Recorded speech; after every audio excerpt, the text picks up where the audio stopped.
ரொம்ப நெருக்கமான கூட்டாளியான யூகே இங்கிலாந்து அறிவிச்சிட்டான். யாருக்கு? அமெரிக்காவுக்கு எதிராக. ஸ்பெயின் அறிவிச்சிட்டான், உன் நாட்டில் இருக்கக்கூடிய டேங்கர்லாம் தூக்கி போ, உனக்கு இங்கே இடம் இல்லைன்றான். இப்படி அமெரிக்காவுக்கு ஆதரவுகள் குறைந்து வருகிறது. ஆதரவற்ற நிலையில் அமெரிக்கா நின்று இன்னைக்கு அரபு நாடுகளினுடைய செல்வாக்கையும் இழந்துவிட்டு, அரபு நாடுகள் இனி போர் முடிஞ்ச பிறகு பாருங்க அமெரிக்கா பக்கம் போக மாட்டாங்க. உலக ஒழுங்கே மாறப்போகுது சார். நாள் ஒன்றுக்கு 1 பில்லியன் 2 பில்லியன் செலவாயிட்டு இன்னைக்கு இதுவரைக்குமே 5 நாளைக்கு 50,000 கோடி. ஏற்கனவே நிறுத்தி வச்சிருந்தால ஒரு மாசமா, அதுக்கு ஒரு 60,000 கோடி. இப்போ 1 லட்சம் 1.5 லட்சம் கோடி செலவாயிட்டு. இப்போ இந்த போரை அமெரிக்கா நடத்த முடியாதுன்ற செலவு வருது. இன்றைக்கு சீனாவோட அவங்க பேசிட்டு இருக்காங்க ரகசியமா. இஸ்ரேல் பேசுறான், எங்களை காப்பாத்துங்க, அமெரிக்கா எங்களை கைவிட்டான். இப்போ என்னன்னா, அவன் படம் எடுத்து விட்டுருக்கான் முந்தானத்து ஒரு வீடியோ. அந்த வீடியோவில் மலைகளுக்கு கீழ் பயங்கர ஆயுதங்களை வைத்திருக்கிறார்கள். அவ்வளவும் பாலிஸ்டிக் ஏவுகணை. பல மாதங்களுக்கு போர் செய்ய தயாராக இருக்கிறான். யாரு? ஈரான். அந்த அளவுக்கு அண்டர் கிரவுண்டில் ஐட்டத்தை வச்சுருக்காங்க. பயங்கரமாக ப்ரொடக்ஷன் வேறு ஆகிட்டு இருக்காங்க. அந்த விமானத்தில் கொண்டு போகிற குண்டுடைய எடை 14 டன்னு. அப்போ ஒரு குண்டு 14,000 கிலோன்னா அது போட்டால் எப்படி இருக்கும்? இப்போவும் அந்த வேலையை செய்கிறதுக்கு எங்கேருந்து அந்த ஃப்ளைட் போகுதுன்னா, டியூகோ கோர்சியான்னு இந்தியாவிலிருந்து ஒரு தளம் இருக்குது. குறிப்பாக இஸ்ரேல் மேலே மிக கடுமையான கோவத்தில் இருக்கிறாங்க. இஸ்ரேல் தான் அடித்து தள்ளிட்டாங்களே. ஆமாம், நம்ம பிரதமர் மோடி அவர்கள் அங்கே போகிறாங்க, அவருக்கு மிகப்பெரிய கௌரவம் அங்கே வழங்கப்படுது. அப்போது இதனுடைய தாக்குதல் இந்தியா மேலே இருக்குமா? இந்தியாவினுடைய பாலிசி என்ன? அணி சேரா கொள்கை.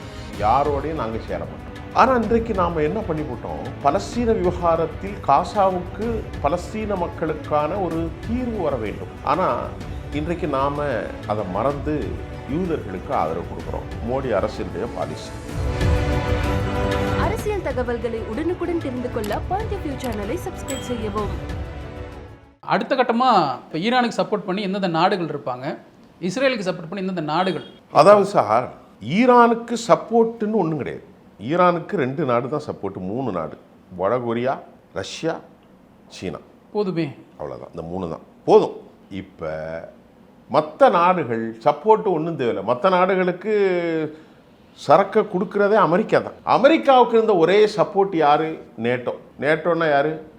ஜெர்மன், இத்தாலி, அதில் Canada, Australia, United kingdom, Spain, இந்த மாதிரியான நாடுகள், யூரோப் நாடுகள், டென்மார்க். ஆனால் இப்போ அந்த நாடுகளில் ரொம்ப ஒரு முக்கியமாக ஒரு விஷயத்த சொல்லுவோம். கடந்த முறை அவன்கிட்ட இருக்கிற குண்டில் ரொம்ப பயங்கரமான குண்டு B-21, B-2, B-3. இதில் இந்த ஃப்ளைட் எவ்வளோன்னா, அந்த ஃப்ளைட்டு மட்டும் 15,000 19,000 18,000 கோடி.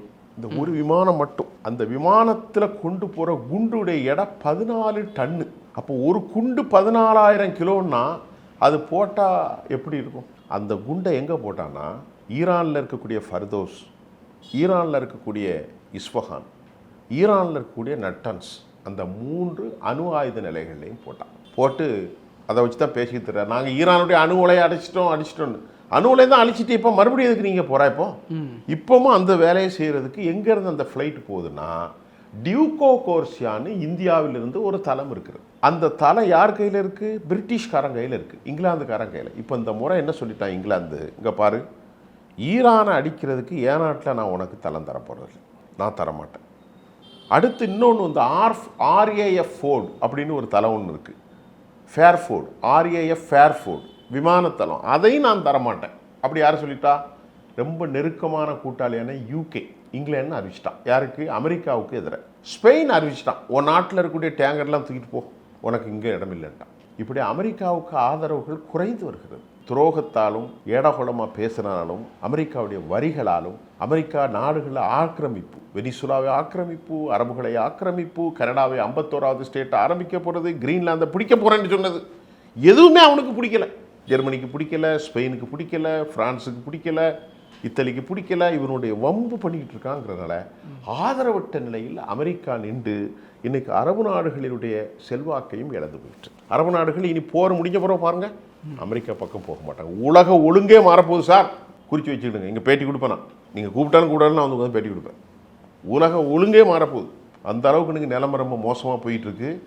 இன்னொரு செய்தியை சொல்லிடுவோம், அண்டர் கிரவுண்டில் ஏராளமான ஐட்டம் வச்சுருக்காங்க. இப்போ நான் அதுதான் கேட்க போகிறேன். இப்போ ஈரானும் சரி இஸ்ரேலும் சரி ட்ரோன்ஸ் மூலியமாகவும் பல மிசைல்கள் மூலமாகவும் போர் நடந்துகிட்டு இருக்கு. இப்போ அடுத்த கட்ட போர் போகுது, இல்லை அணு ஆயுதம் அது சம்மந்தமாக விஷயங்கள் அந்த அடுத்த நகர்வு வந்து அணு ஆயுதத்தில் யூஸ் பண்ணி பண்ணுறாங்க அப்படின்னா யார்கிட்ட பவர்ஃபுல்லான வெப்பன் இருக்குன்னு நினைக்கிறீங்க? இல்லை, அணு ஆயுதங்கும் போது அணு ஆயுதம் ஒன்று தான். அதாவது அணு என்பதுனா நியூட்ரான் என்ட்ரான் பலவிதமான ஒரு அதனுடைய பிரிக்கிறது. தோரியத்திலிருந்து அதில் வந்து யுரேனியத்திலேருந்து பிரித்து சென்ட்ரிஃபியூஜ் பண்ணுறது. சென்ட்ரிஃபியூஜ் பண்ண இப்படி சுத்த வைக்கிறது. இது ஒரு நாள் 2 நாள் வேலை இல்லை. இட்ஸ் டேக்ஸ் மோர் டைம், தசாப்தங்கள். அதை பண்ணக்கூடாது தானே ஈரான் மேலே இவங்க நெருக்கடி கொடுத்தாங்க. அப்போ ஈரான் என்ன சொல்கிறான், அமெரிக்கா வச்சிருக்கிறான் 5000 குண்டு, பக்கத்தில் இருக்கக்கூடிய இஸ்ரேல் வச்சுருக்கான் 90-100 குண்டு, நம்ம 170 குண்டு வச்சுருக்கோம், 180 குண்டு, பாகிஸ்தான் 170 குண்டு வச்சுருக்கான், எல்லாருமே அணு ஆயுதம் வச்சுருக்கான். அவன் என்ன சொல்கிறான், அணு ஆயுதத்தை வந்து கோமினி சொல்கிறாரு, அணு ஆயுதம் தயாரித்து மக்களை கொள்வது இஸ்லாத்துக்கு எதிர்ன்னு அவர் ஃபத்வா கொடுத்துட்டார். இப்போ சவுதி அரேபியா இவங்கள்ட்ட இல்லையா? சவுதியிலலாம் கிடையாது. சவுதிக்கெலாம் அந்த அக்ரிமெண்ட் படி சவுதியில் யாருமே கிடையாது. சவுதியோட டைப் வச்சிருக்கான் பாகிஸ்தான்காரன். ஏதாவது பிரச்சனை வந்தால் நான் உனக்கு கூலியாக வந்து வேலை செய்வேன். பாகிஸ்தான் எப்பவுமே கூலிக்கார பையதானே, கிடையாது. இஸ்லாத்தை தழுவிருக்கிற பாகிஸ்தான் நாடுகளுக்கு அணு ஆயுதம் இருக்குல்ல? இருக்கு. அவன் ஒரு ரவுடி சார். அவன் வந்து ஒரு ஒழுங்கானவன் கிடையாது. உலக பயங்கரவாதிகள் 2 பேர் தான் சொல்கிறான். ஒருத்தன் பாகிஸ்தான், இன்னொருத்தன் எவனோ சொன்னான் சிரியா. இவனு தான் இந்த சிக்கல் பிடிச்ச உலகத்துக்கு. மற்றபடியே மற்ற நாடுகள் யாருமே அப்படி ஒரு பிரச்சனை கிடையாது. நம்ம நாட்டு கூட வந்து பிரச்சனை பண்ணிக்கிட்டு திரியிறானா, அதானே இப்போ ஆப்கானிஸ்தானோட தாராறு பண்ணிட்டு இருக்கான். அது வேற டாபிக் பேசுவோம். இப்போ என்ன மேட்டர்னா, உலகத்தில் பெரிய ட்ரோன் வல்லமை, பலிஸ்டிக்ஸ் வல்லமையான நாடு யாருன்னு கேட்டால் ஈரான். இப்போ நீ இந்த போர் எப்படி நடக்குன்னா, அமெரிக்காட்ட இருக்கக்கூடிய ஒரு பெரிய மிராக்கிள் விமானங்கள் F-15, F-16, F-18 ஹரோனோட், F-18A ஹரோனோட், F-52, F-22 ரெப்டார், F-35 stealth, F-52, F-52 B-2B-1, GBU-57, இப்படி சொல்லிகிட்டே போகலாம். அவ்வளோ பயங்கரமான கருவிகள் இருக்குது அமெரிக்காட்ட. அவனுக்கு சமமாக இவன் என்ன பண்ணியிருக்கானா, நான் சொன்னக்கூடிய பலிஸ்டிக் ஏவுகணை, ஹைப்பர்சோனிக் ஏவுகணை. ஒரு ஏவுகணையுடைய ஸ்பீடு 20,000 km/h. மேக் ஒளியை விட 15 மடங்கு வேகமாக போகுது. 2000 கிலோமீட்டர் தொலை இருக்குது. எங்கேருந்து? சவுதி, அதாவது இஸ்ரேலும் ஈரானும் அங்கேருந்து ஏவுறான். அது ஜோர்டான் வழியாக வந்து உள்ளே வந்து விழுந்துருது. ஏர் டிஃபென்ஸ் சிஸ்டம் இருக்குது. அமெரிக்காவுடைய தாட் இருக்குது, அமெரிக்காவுடைய பேட்ரியாட் இருக்குது, அயன் டோம் இருக்குது, அயன் பீம் இருக்குது, டேவிட் சில்லிங் இருக்குது, ஏரோ 2 இருக்குது, ஏரோ 3 இருக்குது, எல்லாம் இருக்குது. அதையும் தாண்டி அடித்து விழுந்துருது. அதன் உடுத்தனால சாரையாக மக்கள் கொல்லப்பட்டு கொண்டிருக்கிறார்கள். ஆனால் அங்கிருந்த செய்திகள் மறிக்கப்படுது. ஒன்று, அமெரிக்கா அதற்கு பதிலாக இந்த F-15, F-16 மூலமான விமானங்களில் சென்று குண்டுகளை போடுகிறார்கள். பயங்கர தாக்குதலை அமெரிக்கா தாக்கியதன் விளைவாக ஈரான் இன்று காலை 780 பேர் இறந்து விட்டதாக அறிவிச்சிருக்கிறார்கள். ஆனால் அதன் எண்ணிக்கை 7000 இருக்கும். ஈரானில் இறந்தவர்கள் பல்லாயிரக்கணக்கில் இருப்பார்கள். 7000, 8000, 10,000 கூட இருக்கலாம். ஆனால் அவர்கள் வெறும் 700 என்று சொல்கிறார்கள். அதே சமயம் இங்கே இறந்தவர்களும் பயங்கரமாக இருப்பார். கடந்த 12 நாள் போரிலே கடுமையான அளவிற்கு சீரழிவை சந்தித்தது இஸ்ரேல். கடந்த 12 நாள் போரிலே கடுமையான சீரழிவை சந்தித்தது இஸ்ரேல். அதற்கு பிறகும் அறிவில்லாமல் தன் ஆட்சியை காப்பாற்றுறதுக்கு இந்த நாட்டினுடைய அநியாயத்தை செய்த பெஞ்சமின் நெத்தன்யாஹு. இது அவநாடு, அதோடைய தனி டாப்பிக்கில் பேசுகிறேன்.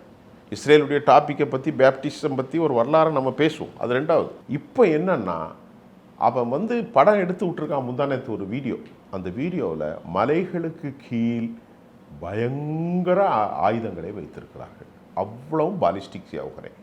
80,000க்கும் மேற்பட்ட தற்கொலை குண்டுகள், 80,000க்கும் மேற்பட்ட ஷாஹின் 129, ஷாஹின் 136, ஷாஹின் 1 தற்கொலை. ஒரே தடவை போய் அடித்து காலி பண்ணிடும்.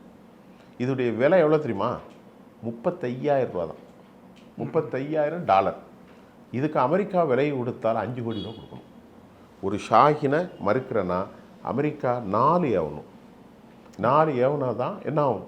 1 அழியும். அப்போ $35,000 அழிக்கிறேன்னா அவன் 20 கோடி ரூபா கொடுக்கணும். 20 கோடி கொடுத்தா விளங்குமா பொருளாதாரம்? 4 ஒன்றுக்கு 1 பில்லியன் 2 பில்லியன் செலவாகிட்டு இருக்கு.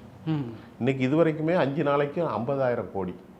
ஏற்கனவே நிறுத்தி வச்சுருந்தால ஒரு மாதமாக, அதுக்கு ஒரு 60,000 கோடி. இப்போ 1 லட்சம் 1.5 லட்சம் கோடி செலவாயிட்டு. இப்போ இந்த போரை அமெரிக்கா நடத்த முடியாதுன்ற செலவு வருது. இன்றைக்கி சீனாவோடு அவங்க பேசிக்கிட்டு இருக்கான். யார்? ரகசியமாக இஸ்ரேல் பேசுகிறான். எங்களை காப்பாற்றுங்க, அமெரிக்கா எங்களை கைவிட்டான், எப்படியாவது போடுறதுக்குன்னு அரபுகள் யார்கிட்ட கொஞ்சிறான்? புட்டின்ட்ட பேசிக்கிட்டு இருக்கான். அமெரிக்கா கீழே விழுந்து மண் விட்டாமல் அப்படின்னா அவன் முறங்கிட்டு திரிகிறான். ஆனால் உண்மையிலே இழப்பதற்கு ஒன்றுமில்லை. தலைவரே போயிட்டார். இருக்கிறத ஃபுல்லாக அடித்து விட்டு நீனும் காலி நானும் காலி. அந்த முடிவுக்கு ஈரான் வந்துட்டு, ஈரானுடைய அலி லாரிஜானி, ஈரானுடைய அப்பாஸ் அராகச்சி, ஈரானுடைய அதாவது பாக்கர் கலிபாப் இப்படி மூத்த தலைவர்கள் பேசுகிறாங்க. ஈரான் எந்த செட்டப்பும் குறையில்லை. மக்களை வெளியே வர சொன்னான் அமெரிக்க அதிபர் டொனால்ட் ட்ரம்ப். மக்கள் வெளியே வந்தார்கள். மக்களே வெளியே வந்து புரட்சி செய்யுங்கள் என்று அமெரிக்கா சொன்னது. மக்கள் வெளியே வந்தார்கள் அரசாங்கத்தை வலுப்படுத்துவதற்கு. நிலைமை எப்படி மாறிச்சு பாருங்கள். மக்களே அரசாங்கத்துக்கு எதிராக கொக்கரியுங்கள். Reza Pahlavi have been ready. அவர் ரெடியாக இருக்கார். நான் அனுப்புகிறேன். எங்களுக்கு ரைட் இருக்குது. We should have a right to protect you. எங்களுக்கு உரிமை உங்களை காப்பாற்ற இல்லையா? நாங்கள் எப்படிப்பட்ட ஆளுன்னா. ஆனால் மக்கள் 10 லட்சம் பேர் வெளியே வந்தான். எப்போ தலைவனை கொன்னான் அமெரிக்காவை அலின்னு இப்போ சொல்கிறான். அவனுடைய உணர்வுகள் வேறு, நம்முடைய உணர்வுகள் வேறு. இல்லை அதே அளவுக்கு மக்கள் வந்து இந்த போர் துவங்குறதுக்கு முன்னாடியும் சரி அந்த அது நெருக்கத்தில் இந்த பாலோடைய உருவசிலையை எரிக்கிறாங்க. ஆமாம், அது தனி. அது தனி டாபிக். அது அந்த டாப்பிக்கில் ஷாத்தான் ஃபோர்ஸ் எரிக்கிறதாக ஒரு சிம்டம். அது இஸ்ரேலே ரொம்ப காயப்படுத்திட்டுன்னு சொன்னாங்க. ஆமாம், அதுக்கு பேர் பால். அது ஷைத்தான். அதாவது உங்கள் பேப்டிசத்தில் 3 மதங்களுமே ஆப்ரஹாமிக் மதம் சார். ஒன்று யூத மதம். அது தனி டாபிக், தனியாக போகும். அதில் தான் அந்த பாலோடைய உருவ சிலையை எரிக்கிறாங்க. அதனால கோபத்தில் ஏற்பட்டு தான்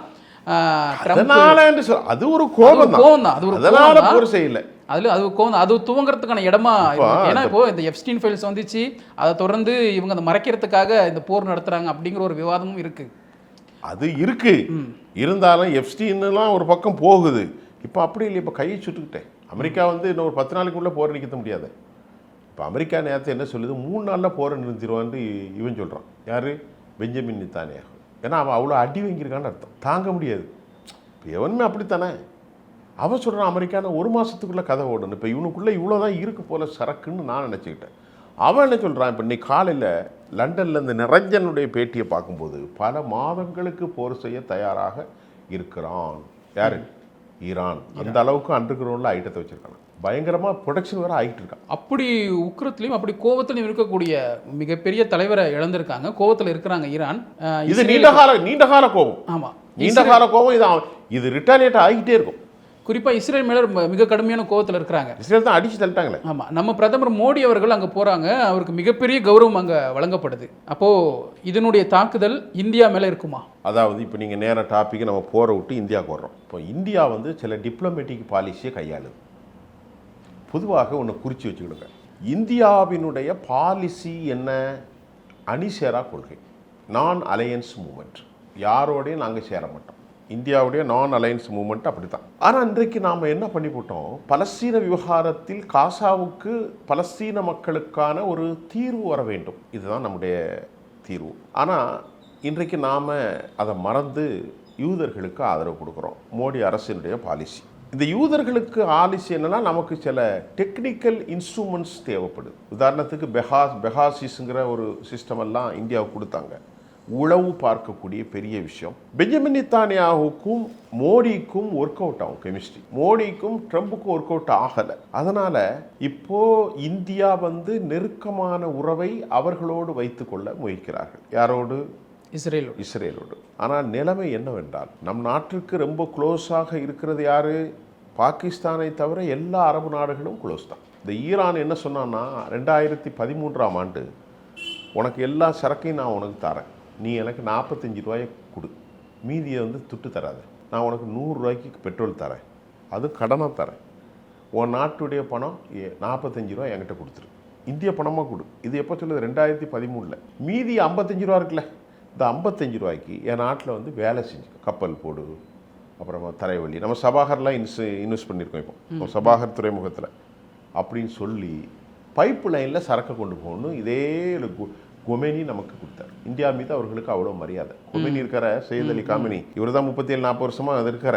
ஆமாம், இவர் இருக்கும்போது இந்த மன்மோகன் சிங் அரசாங்கம் மறுத்து விட்டது. காரணம் அமெரிக்காவுடைய அழுத்தம். அமெரிக்கா கொஞ்சம் நெஞ்ச நாசம் செய்யலை, உலகத்தை எல்லாரையும் நாசம் செய்யறது. அப்படி இருந்துட்டு தான் பொருளாதாரத்தில் இந்தியா இன்னும் வளர்ந்துருக்கும். ஆமாம் சார், அவங்கெல்லாம் இந்தியாவுக்கு ரொம்ப நட்பு சார். நம்ம நாட்டுக்கு இன்றைக்கி வரக்கூடிய பெட்ரோலில் சவுதி அரேபியாவிலேருந்து 16 விழுக்காடு, ஈராக்லேருந்து 13 விழுக்காடு, ஈரானில் வாங்கக்கூடாதுன்னு சொல்லிட்டாங்க. ரஷ்யாவிலேருந்து 33% இப்போ நம்ம வாங்குகிறோம், 2% இப்போ பெட்ரோல் வாங்கியிருந்தோம். ஆக இப்படி சவுதி அரேபியாவும் சரி, கத்தரும் சரி, எல்லா நாடுகளுமே இஸ்லாமிய நாடுகள் இந்தியாவுடைய நேசக்கரம் நீட்டுவார்கள். வேற ஏன் சார் சொல்கிறீங்க? அவங்களே விட்டீங்க. உலகத்திலே பயங்கரவாதினா உங்களுக்கு யார் ஞாபகம் வரும்? Osama bin Laden. பொதுவாக ஆப்கானிஸ்தானில் தாலிபான்கள் இன்னைக்கு தாலிபான்களுடைய நேசத்துக்கும் பாசத்துக்கும் உரிய நாடாக இந்தியா மாறி போச்சு. இந்தியாவில் இருந்து ராஜ்யத்துறை ஆட்கள் வந்து அங்கே போய் பேசுகிறோமே ஆப்கானிஸ்தானில் இருக்க அப்துல்லா முத்தாக்கி இந்தியாவுக்கு வராற, வந்து ஒரு வாரம் இந்தியாவில் தங்கியிருக்கார. மோடி அரசாங்கத்தில் ஒரு இந்துத்துவ அரசாங்கத்தில் வந்து எப்படி தங்கியிருக்கிறாரு. நாம் நாட்டிலேருந்து கப்பல் வழியிலேருந்து நிறைய சரக்களை ஆப்கானிஸ்தானுக்கு கொண்டு கொடுக்குறோமே. அப்போ வெளியுறவுகார பாலிசியில் இந்தியா இவர்களை மட்டும் நம்பி இருப்பது அவ்வளவு சரியான விஷயமா தெரியவில்லை. இருந்தாலும் இஸ்ரேலை வைத்து நமக்கு டெக்னாலஜி மட்டும்தான் கிடைக்கும். ஆனால் அரபுகளை வைத்து பணம் கிடைக்கும், அரபுகளை வைத்து பெரிய வியாபாரம் கிடைக்கும்.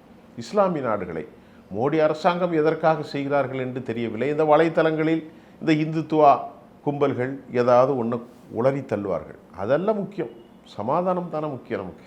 நான் சொல்கிறேன், புரியுதா உங்களுக்கு? இப்போ இங்கே நடக்கக்கூடிய போரை கூட நிறைய இந்துத்துவாவை சேர்ந்த நபர்கள் விமர்சனம் செஞ்சாங்க. இப்போ இங்கே நடக்கக்கூடிய அந்த ஆர்ப்பாட்டம் இருக்குல்ல, அமெரிக்க தூதரகத்துக்கு முன்னாடி நடக்கக்கூடிய ஆர்ப்பாட்டங்கள், ஏன்னா அவங்களுக்கு அதெல்லாம் கண்ணுக்கு தெரியல, இது மட்டும் தான் கண்ணுக்கு தெரியல, நிறைய பிரச்சனைகளை பேசினாங்க. அது ஒரு பக்கம் என்னதான் அவங்க ஈரானுக்கு ஆதரவாக இருந்தாலும், இப்போ அந்த மாதிரியான பார்வைகள் எப்படி பார்க்குறீங்க நீங்கள்? இங்கே நடக்கக்கூடிய போராட்டங்கள் அதை சுற்றி இது வந்து ஒரு டோக்கன் உலகம் முழுவதும் நடக்கும். இந்த இங்கே வந்து திருமாவளவனோ மற்ற தலைவர்களோ பேசுகிறோன்னா போர் நிற்குன்னு அர்த்தம் இல்லை. இது ரிஜிஸ்டர் பண்ணப்படி இந்த message has to be sent US.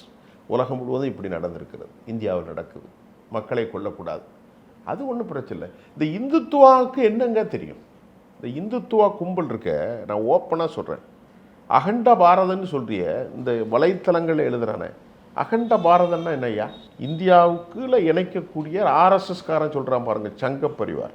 இந்தியாவோடு Pakistan அகண்ட பாரதம், இந்தியாவோடு பங்களாதேஷ் அகண்ட பாரதம், இந்தியாவோடு நேபாள் அகண்ட பாரதம், இந்தியாவோடு ஆப்கானிஸ்தானும் அகண்ட பாரதம். இங்கே இருக்கக்கூடிய சங்கிகள் அனைத்து அங்கே போய் சண்டை பிடி.